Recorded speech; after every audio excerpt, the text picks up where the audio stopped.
Chapter 7. Pause, then play. It is not the critic who counts, not the man who points out how strong the man stumbles, or where the doer of deeds could have done better. The credit belongs to the man who's actually in the arena, whose face is marred by dust and sweat and blood, who strives valiantly, who errs, who comes short again and again, because there's no effort without error and shortcoming.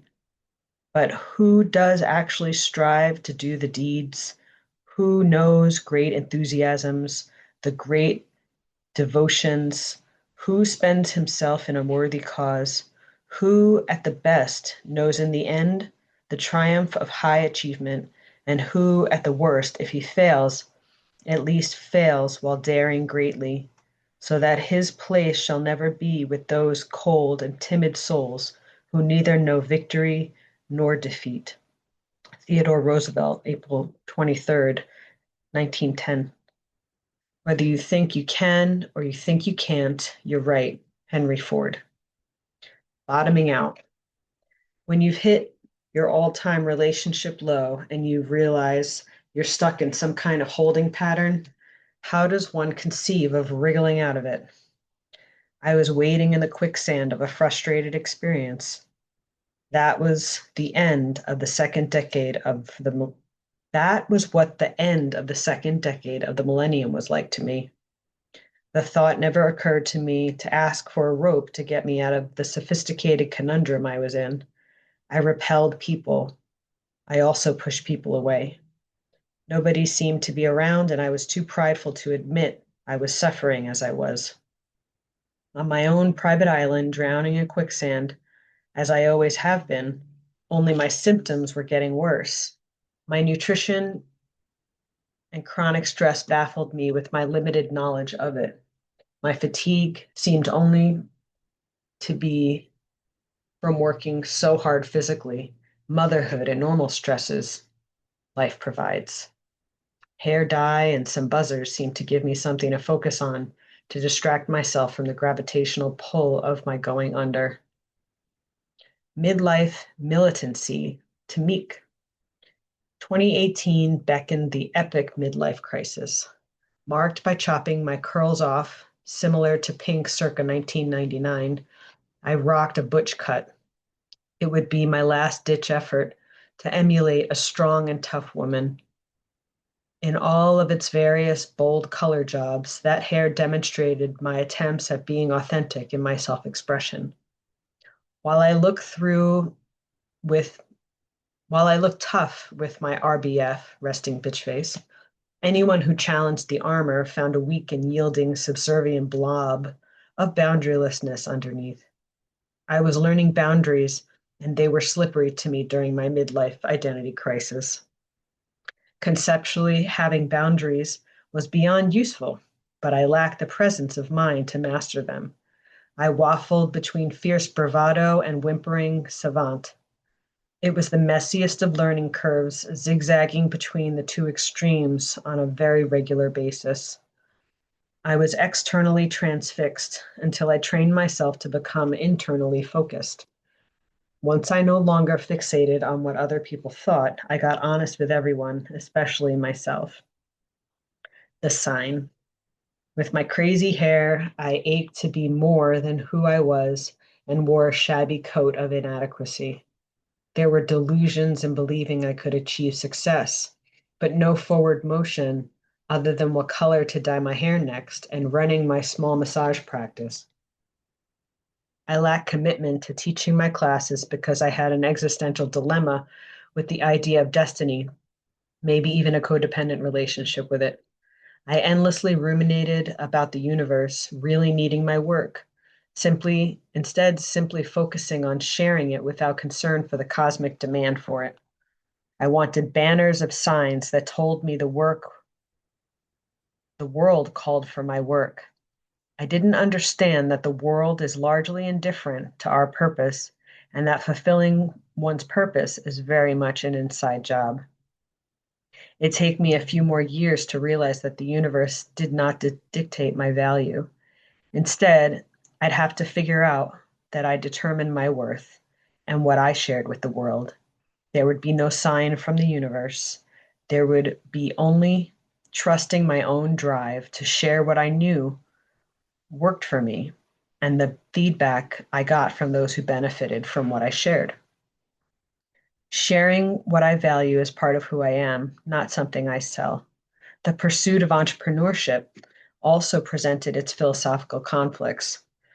How it's become fashionable to snub our noses at being mediocre, as if being traditionally employed is some peasant status.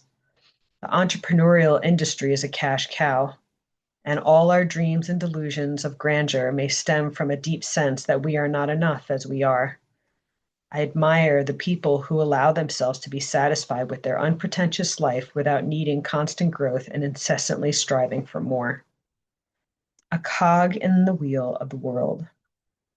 Don't get me wrong, dreams and pursuit of purpose are great, but so is a normal average person who works a typical job and does nothing spectacular or unique. We need sanitation workers and people who fix broken computers. We need skilled craftsmen and plumbers.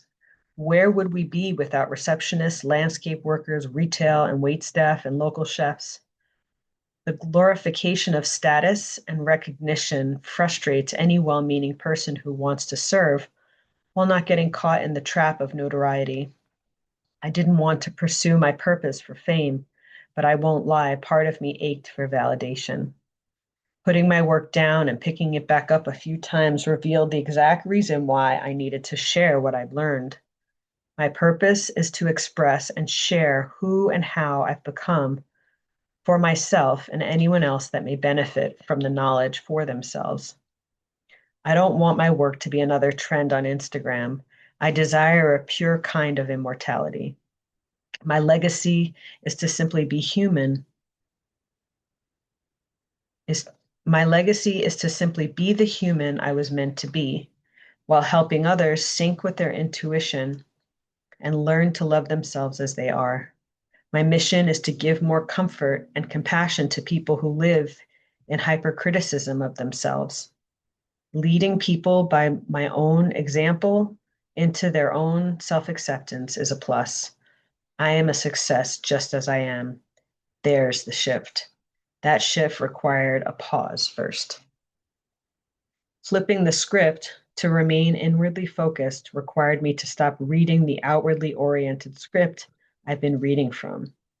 There was a process to claiming my power of defining my own success without the measure of popularity and credentials, revealing how alignment of one's inner world, not the longing to fulfill the needs of others, will guide us to personal satisfaction. Embracing the inevitable suffering of daily life and framing it to serve growth also creates deep satisfaction and meaning to life. Alignment requires stopping to pause. There are no transitions, shifts, or understanding without stopping and getting a lay of the land in order to know success as a state of being. What's at stake? Feeling enslaved by our feelings, accumulating resentments, and numbing out to bear with our pain and emotional discomfort.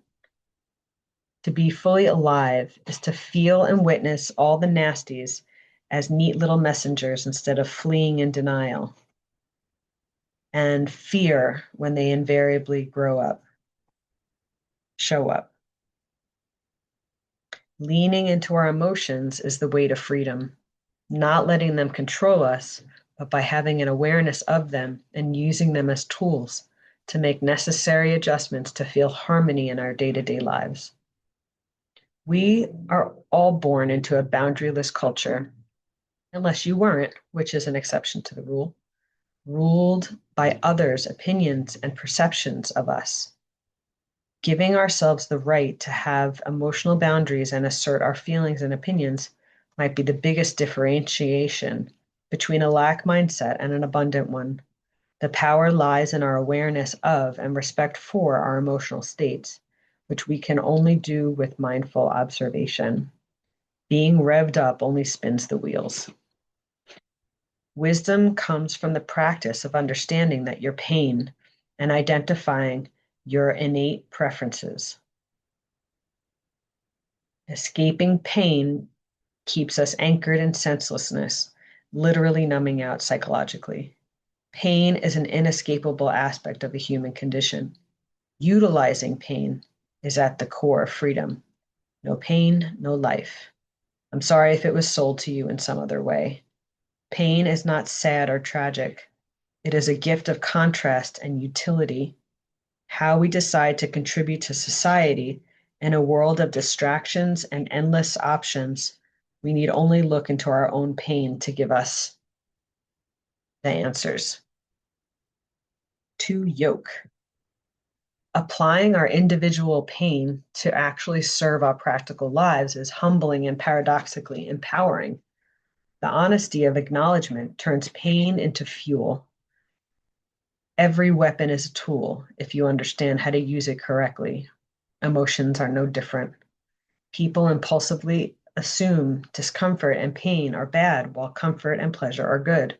But the paradox belief also applies that pleasure can be bad, and guilt and suffering sometimes serve good purposes.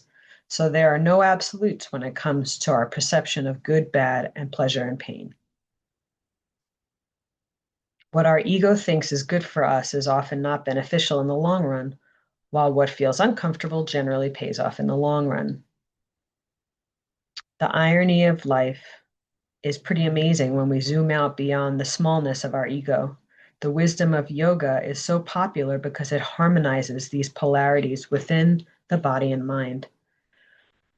I tried plenty of yoga classes in my life and usually enjoyed the experience, but often felt a lot of pain afterward.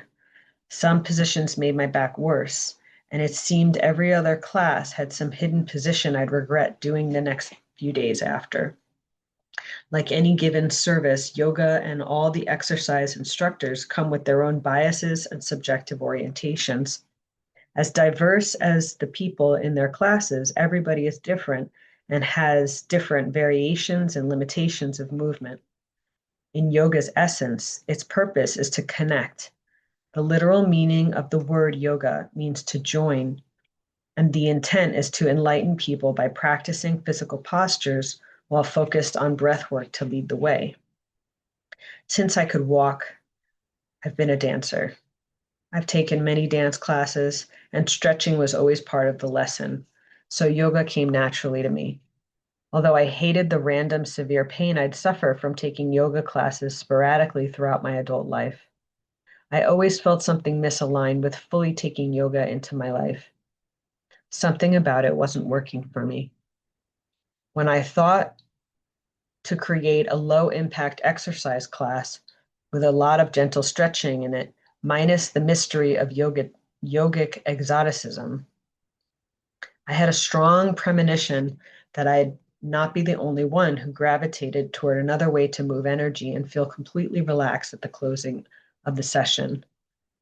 The IMI's method's intent is also to connect a person to the inner wisdom of their instinctual nature in harmony with the physical body. It's a different means to the same end goal, growth and self-acceptance. The approach is completely different, but at the core, it's to reconnect the soul to the human body and strengthen our connection to the most valuable guidance there is, our intuition, our gut instinct, which I believe is the connection point to divinity. That may be why people have made the peculiar assumption that I'm a yoga instructor. Goes to show you how similar the intent IMI is with yogic principles. IMI leads to a practical union with spirit. Mindful embodiment connects the body to the heart.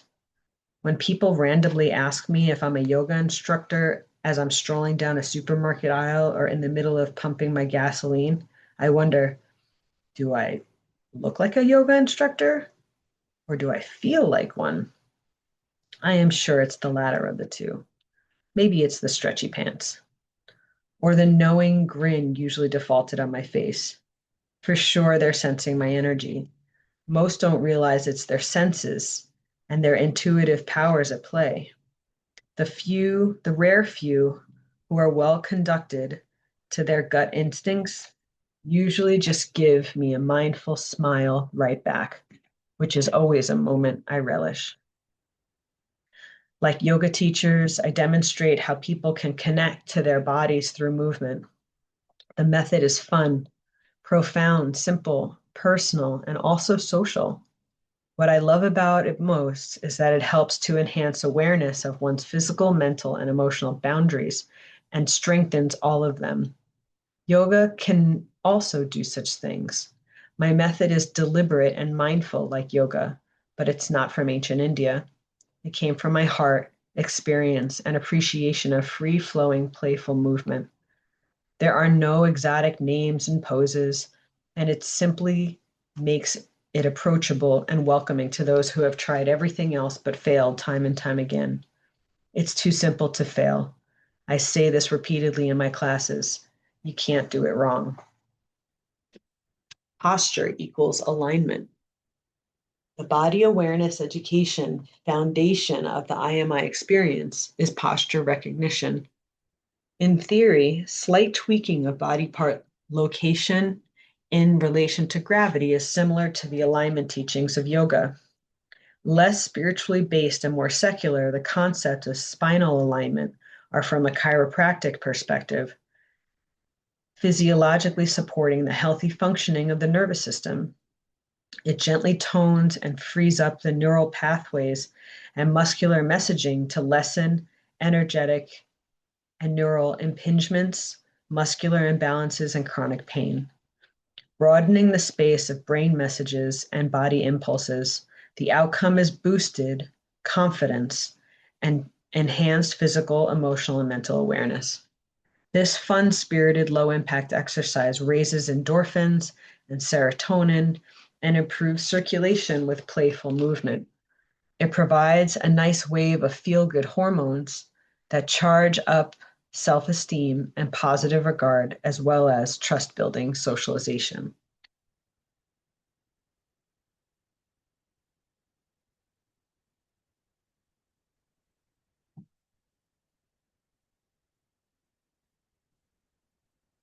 Developing better posture habits, which fell out of fashion at the turn of the 20th century, elevates a self assured feeling. Having good posture is an art known only to those who value it, like political leaders, actors, and others in positions that necessitate it. This primary presence indicator happened to disappear from the mainstream in the 19th century. Here's another astounding facet missing from today's scene: an understanding of how the body functions as a whole. While Western medicine parts us out, only addressing one part at a time, the IMI method brings body awareness back into focus, making inner awareness the guide to alignment in both the literal and figurative senses. Mind over matter. Exercise is exercise is exercise. Even people who stick with low impact will feel the health benefits. High impact is not for everyone. In fact, nothing is for everyone. Why should traditional exercise be? It is crucial to be it is crucial to be open to the possibility that we can feel good in order to feel better. Believing that we deserve to feel good more often is a shift in and of itself. Sadly, too many people lock themselves into their pain patterns with the habitual belief of feeling bad about their bodies and themselves. IMI, being play oriented, taps into the simplicity of effortless fun to reprogram that self-defeating viewpoint. Giving ourselves permission to play, being frivolous and less serious, expanding awareness happens organically. So instead of overthinking and intellectualizing the concept of mindfulness, the IMI method plays with it. Ironically, the integration process of the method becomes a walk in the park, nothing remotely relating to the old no pain, no gain strategy of high intensity workouts. Beyond the many multifaceted, interwoven principles of IMI, it is profoundly practical, free of complications and barriers to feeling a successful progression towards better health. It cuts to the chase for exercise phobes. IMI is a straightforward, easy, head to toe based routine with a silliness streak that swings into serious mode when appropriate.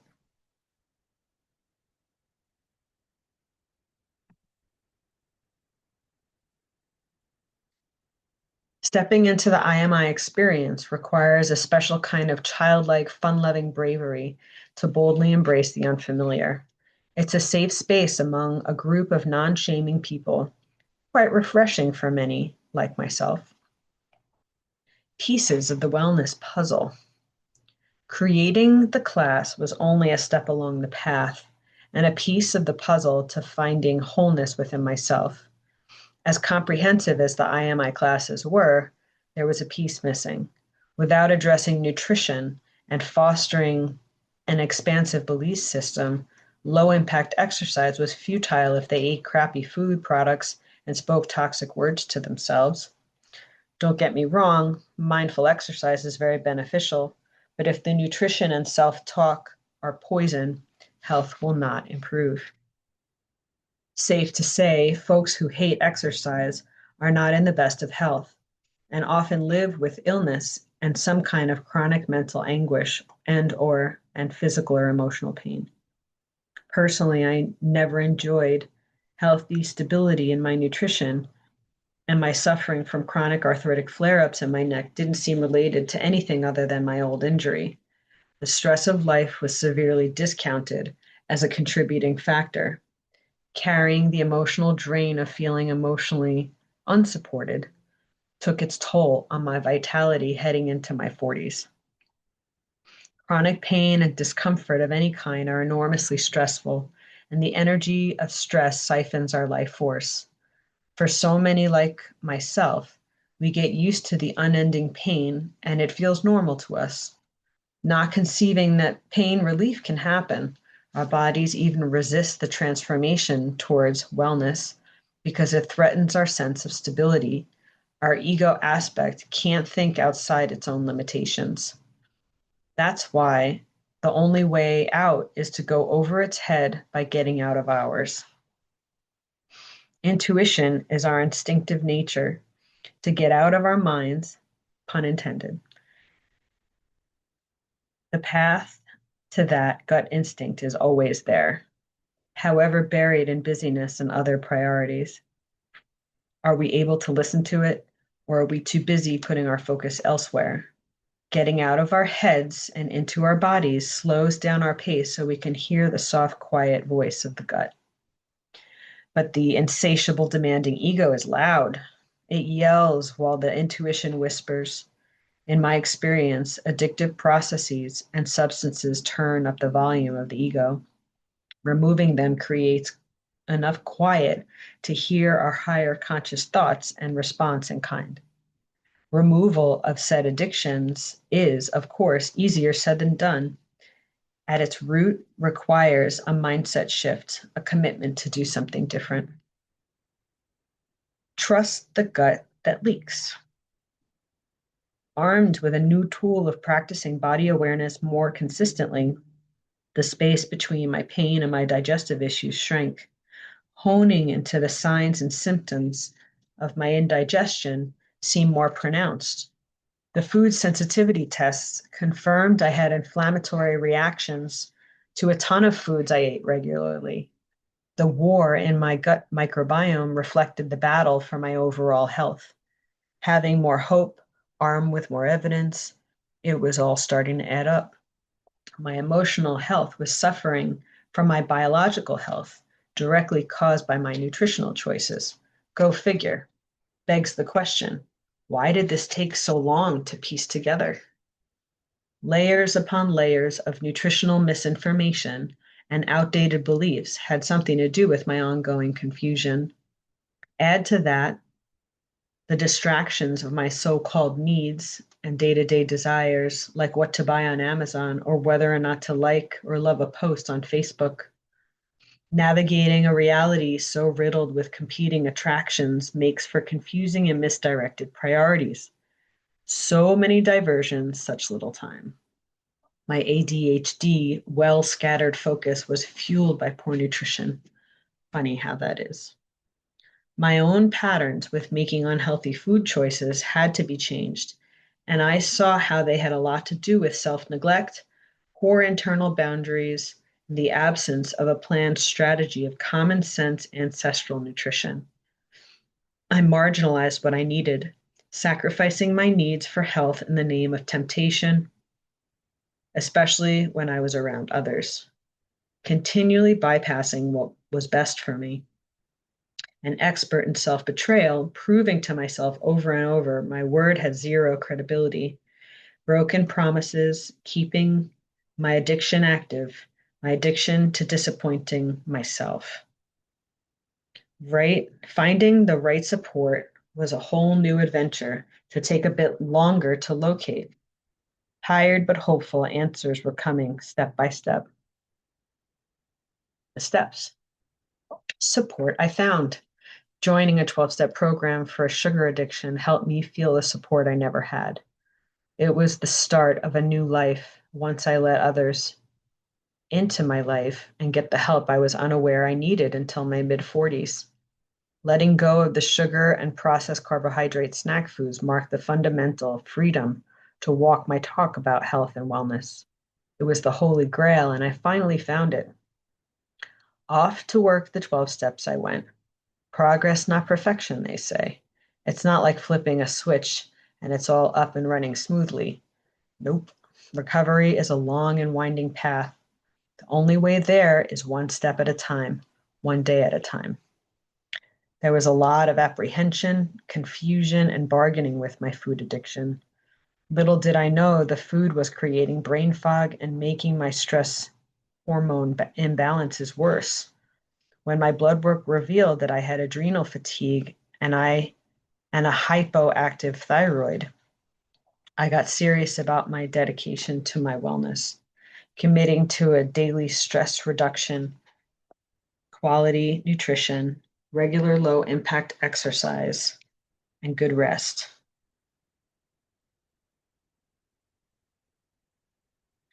After a while, you get sick of hitting rock bottom. You get sicker the longer you stay there. Is that all there is? Those days of high stress and lack of clarity were siphoning my professional oomph. I was worn down and out, but still growing massively inside my skin, learning so much about the unhealthy nuances of my lifestyle and mindset. Even though I had no energy to invest in developing my movement classes at the time,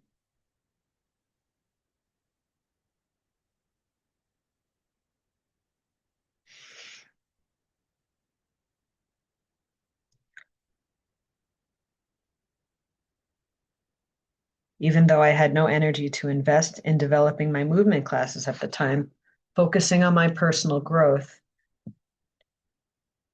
was an integral part of the development process. I taught the IMI method at a nearby drug and alcohol rehabilitation program.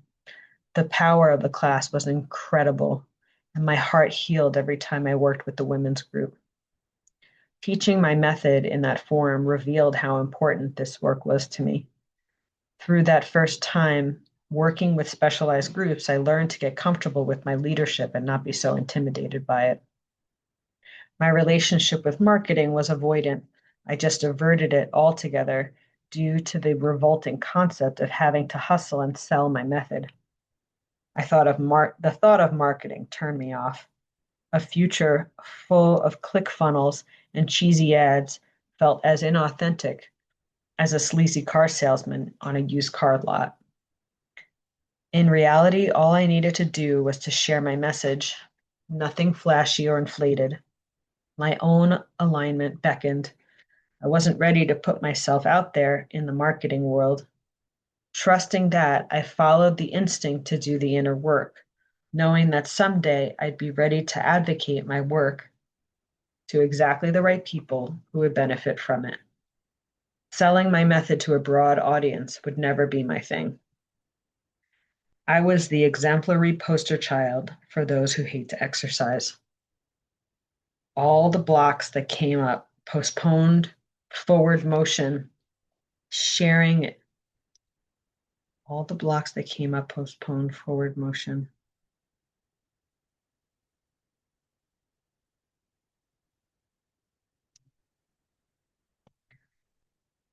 Locked in our houses during the onset of COVID hitting the country was the opportune time to offer my classes on social media. There was a lot of interest, but I had technical glitches and let them halt my progress. I didn't know who to ask for help and felt stuck. Spinning my wheels with a severe lack of confidence and zero vitality, my classes went nowhere and they could have taken off. There was a reason for everything in hindsight. I struggled in confusion as my inner growth exponentiated in the thick of it. It just wasn't time. From fast forward to neutral.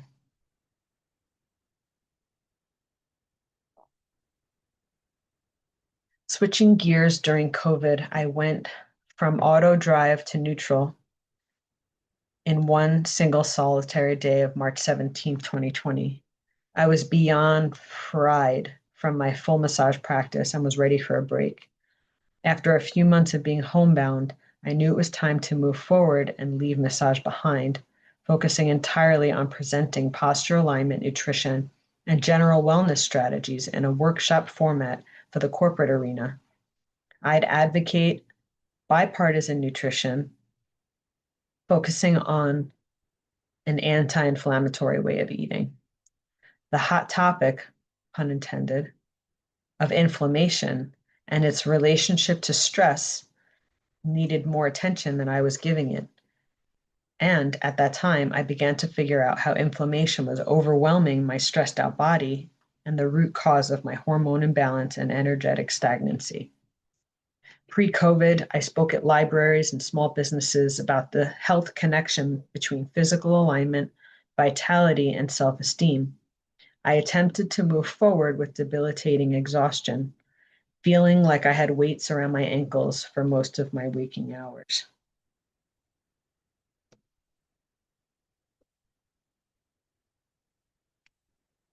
My nagging food addiction kept creeping back in.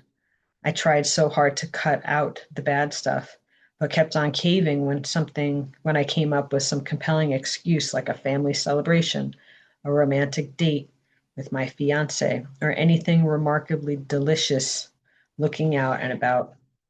I quickly compromised my convictions depending on my mood. There was a war going inside my body, pro health versus pro illness. Unfortunately, the pro illness side seemed to be winning as my lethargy and damaged skin seemed to be taking over. Eating and drinking the bad stuff felt out of my control, as if I was possessed by the bad foods. They were not my friends, and they ruled my cravings. Whenever they were out of my system, the craving stopped. That is, until some urgency popped up, convincing me the indulgence would be okay. And then it'd take me weeks or months to stop again. I chalked up my heavy, dense energy as a symptom of emotional isolation, discounting how sugar was contributing to my depressing self pity.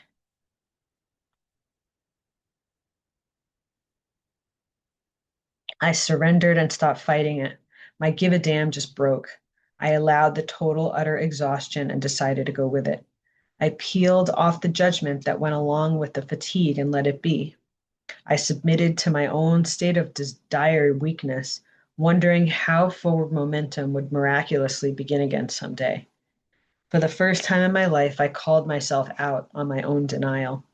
I was honest about how I felt and finally admitted I was exhausted, somewhat defeated, and impeccably tired. No amount of caffeine helped anymore. I was barely sleeping.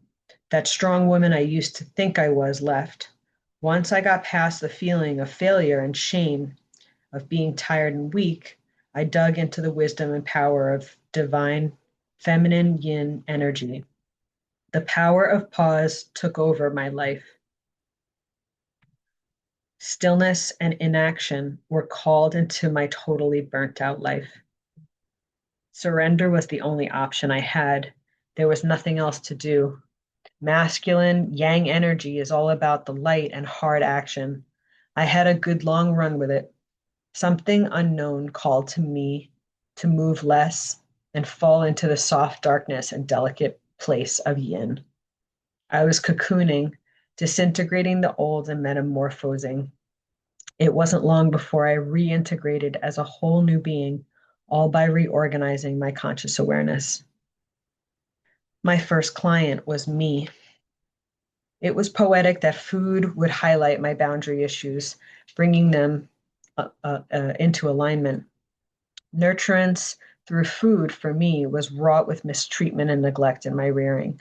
I was raised on cold cuts and KFC at my mother's, but dined on delectable, high quality homemade meals at my father's.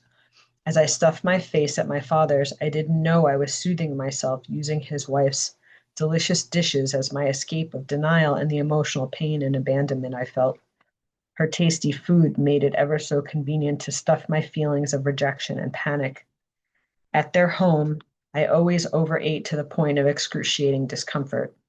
I ignored my sensations of fullness, suppressing my shamed feelings of envy, jealousy, frustration, and outrage. My sense of deprivation and inadequacy subconsciously enveloped me every time I ate there. Well, I had no choice but to numb it all out with self deception via food fixation. This went on about once a week for from my childhood through adolescence and into young adulthood. I learned to eat that way whenever I felt immense emotional discomfort. It's no secret that food is a great pacifier. I never considered my behavior disordered or thought anything of it. The patterns became clear throughout the COVID spike. I had a dysfunctional relationship with eating. Old habits, they die hard. They are deeply ingrained in the brain's neural pathways and the muscle memory of the body. Carl Jung, the well-known psychologist, conceptualized the shadow aspect of the unknown areas of our minds. It was a shadow brought to light as I healed my body through nutrition and emotional awareness. Denying my own feelings and sensations was a way of coping with consistent invalidation and minimization from others. Thankfully, COVID forced my captivity, a closed ecosystem with nowhere or no way to escape. Before I could no longer ignore what was happening, my anxiety ran the kitchen, chasing my tail until I had a confrontation with my inner child right there in my kitchen. My kitchen anxiety was undeniable. I had to acknowledge this sense of danger I felt whenever I was there. I always got uncomfortable in the kitchen for any extended period of time. I hated doing dishes. Dish duty was my station at my father's place after all our dinners.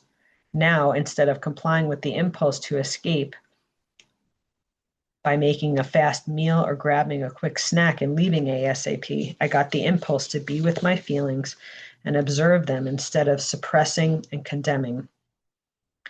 I witnessed my fearful panic with compassion and curiosity. I was there for my shadowy feelings in the kitchen for the first time in my life. I remained present for that anxious little kid. Finally, grown up Lisa Beth took time to show up and hold space for that minimized, devalued little girl, accepting and understanding her pain. Locked in my small two-bedroom apartment, I revealed all those repressed feelings. A peculiar comfort it was to acknowledge my emotional pain, minus the pity party of shame and guilt. On the other side of healing that pain, a love for cooking was birthed. Now I wish I had more time for being in the kitchen. It feels fun, safe, and satisfying. Since cultivating the habit of listening to my inner child, she's now free to express herself whenever we are, including in the kitchen.